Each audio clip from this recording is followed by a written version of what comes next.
ავტორალის წრიული რბოლა ბათუმში ბრძოლა შავი ზღვის თასისათვის 20-მდე პილოტს შორის შედგა. შეჯიბრებამ სტარტი ბათუმის კარიბჭესთან აიღო 1 კილომეტრიან მონაკვეთზე პილოტებს 60 წრის დაფარვა საუკეთესო დროში უნდა მოეხერხებინათ.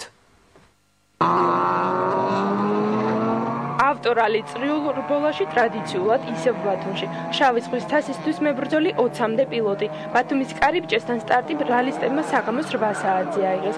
1 კილომეტრიანი მანძილი 60 წრეზე მთლიანად დაიფარა.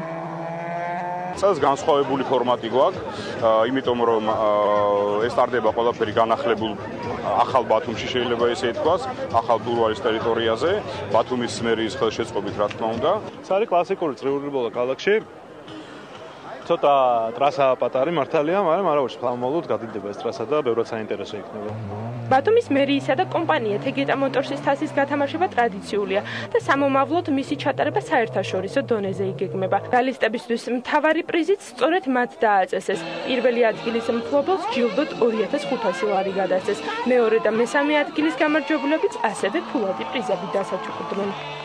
ეს გარდამავალი თასი იყო, სამჯერ უნდა მოგებულიყო ბრიჯტოუნის თასი, მესამედ მოვიგე, ეხლა მე ორჯერ მქონდა მოგებული.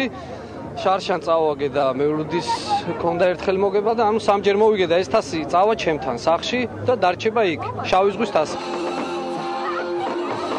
ღონისძიების ბოლო ფერადი ფეიერბერკი იყო.